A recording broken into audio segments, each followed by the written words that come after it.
in 1992, and his goal was to make $1 million by the end of December 1995. Now, let's talk about whether that's a SMART goal or not. Was it a specific goal? Yes. Specific, so S for SMART, S for SMART stands for specific. Yes, why was it specific? Because he said $1 million. What if he were to say, Luis, I want to be rich? Is that a SMART goal? No. No, why not?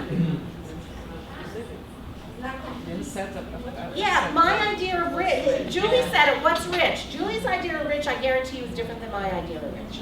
And I guarantee it's different than Paul's and it's different than Karen's. Everybody's idea of rich is different. So we need to be specific, but we all know what $1 million is, don't we? So that was specific. And then, therefore, it was also measurable. The M in SMART is measurable. Because we know how to measure $1 million. He knows whether he reaches that goal if he has that $1 million, right? Now, the A in SMART goals is attainable. Are there achievable action steps that he can take? Well, in 1992, he was a comedian going into acting. Was he taking steps to be able to make that $1 million?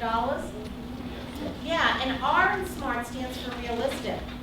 Do actors make $1 million? yeah. Yeah, actors make $1 million, exactly. So definitely R for realistic. And how about time specific? Yes. He set a time, and the time was end of December 1995. So we set a SMART goal, right? Now I'm going to talk a little bit about realistic for a minute. We want to aim high and stretch high and get goals that may be a little bit hard to get, but we definitely don't want to break ourselves. For example, if I was going to say, my goal is to start dancing for the New York Ballet on Monday. It's okay, you can laugh, I know, it's not going to happen. Not a realistic goal. But if I say, I'd like to learn ballet and my goal is to learn it in the next year and be able to do a little ballet dance, that's a realistic goal. So set them high, but don't break yourself. So in day-to-day work with our team, we have to know where we're going before they know where they're going. We are the ones that have to model the way and inspire them. So now, Jim Carrey said he actually wrote down his goals. And this is what really impressed me about this interview. He wrote down his goal by taking out his checkbook, and he wrote himself a check. Jim Carrey, $1 million, dated the end of December 1995. He tore that check out of his checkbook and he put it in his wallet. Now, every time he went into his wallet, he saw that check. What does that do to your goals when you see and you're reminded all the time? Reinforces it, it's motivation, it makes it more attainable, exactly, all of the above, everything that you said. Now, the neat part of the story, and if you see Jim Carrey interviewing him today, he mentions this, he was able to cash his check at the end of December 1995 because he got paid in excess of $1 million for Ace Ventura: Pet Detective in November of 1995. So that's a nice story, nice story. So ask yourself, do you set goals? Do you have a vision and do you share it with the people on your team? Do you share it with the people you supervise or share it with the people you manage? Do they know? First of all, it builds credibility if they know where they're going. If you can tell them where you're going, it builds credibility. They start trusting you a little bit more as a manager and a supervisor. Second thing is, if you know where you're going, don't you become more productive? Sure, we become much more productive. And third, we also learn what steps we can take in a relationship. If I know that Tom's goal is to finish the project by the end of the week, and he says to me, Ellen, as part of the member of my team, I want you to help keep the team on track. I know now what the goal is, and I know how much I can push Tom. But normally I might not go to Tom and say, where are we on this project, and I want to continue coordinating. Now that I know his goals, I can do that. I know what kind of relationship, how far I can go on that. So it's important to let all of our people that we supervise and we manage know what our goals are, and that way they can be more productive, we are more credible to them, and then we also know and they know the boundaries of the relationship in reaching that particular goal. So how many people might set SMART goals as part of their action plan?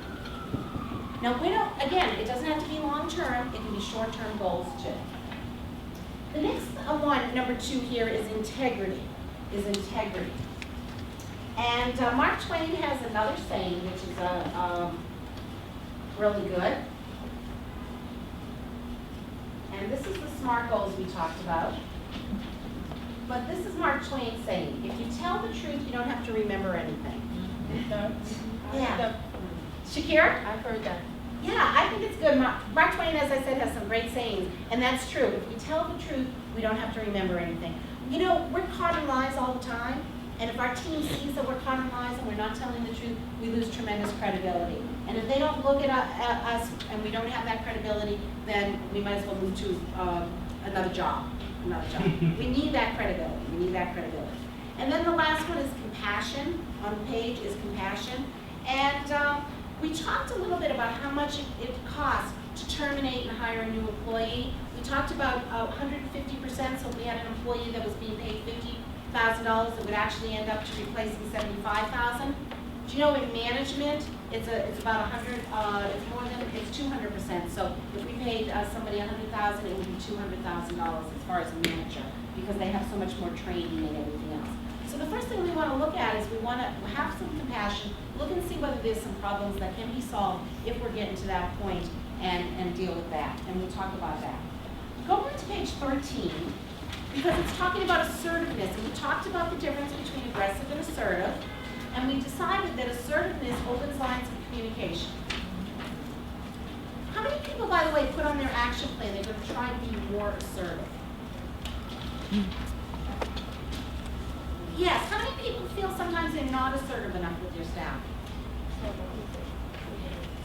You know, when we build our staff's self-confidence and self-esteem, we solve a lot of our problems we have with our staff, but in order to do that, we still have to build our self-confidence and self-esteem first. So keep in mind that that's really, really important. Now, also here on page 13, it talks about using assertive language. What are the three types of communication that we have? I'll give you a hint. The first one is verbal. Body language. Written. Exactly. So we have verbal, we have nonverbal or body language, and we have written. Which is most effective? Verbal. How many people think verbal?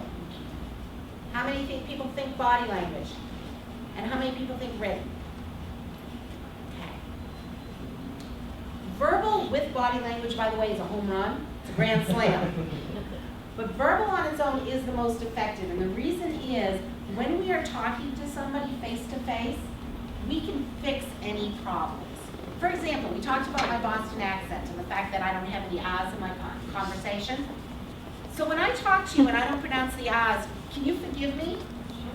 But if I were to write you a letter and I missed all those R's, what would you think of me?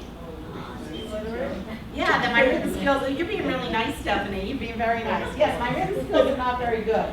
So verbally, when we speak to people one-on-one, if our grammar isn't quite right, or if we maybe go over a word or talk too fast, we're forgiven. But if we make an error when we're writing, a lot of times we're not forgiven. I have a client that I coach.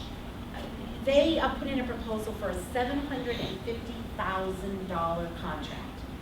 They were called in by the committee, and the committee said, we have decided that it's either between you and this other company.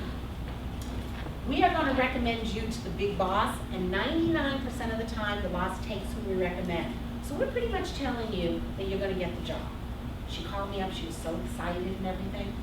Called me 2 weeks later. She didn't have the job. I said, why not? She said, I don't know. I said, well, call and find out.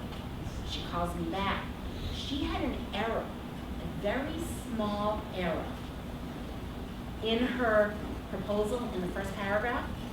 The big boss, grammar freak, saw it. Put her proposal aside, didn't even read the rest of it. Read the other one, no errors, said we'll take this company. So keep in mind there's a lot at stake when we're using written. We can't take something back that we've written. No. If I send you an email, Julie, I can't then take it back and say, oh, I didn't mean to say that. Well, I can, but it's not the same as being here in person and saying, oh, I'm sorry, I didn't really mean to say that, and we can make it better. Written conversation, or written communication rather, is not as effective because sometimes we are not there to fix any problems. And when we're talking to somebody and we see the body language too, we really, like I said, it was a home run. We really know if the body language is matching, the tone of voice matching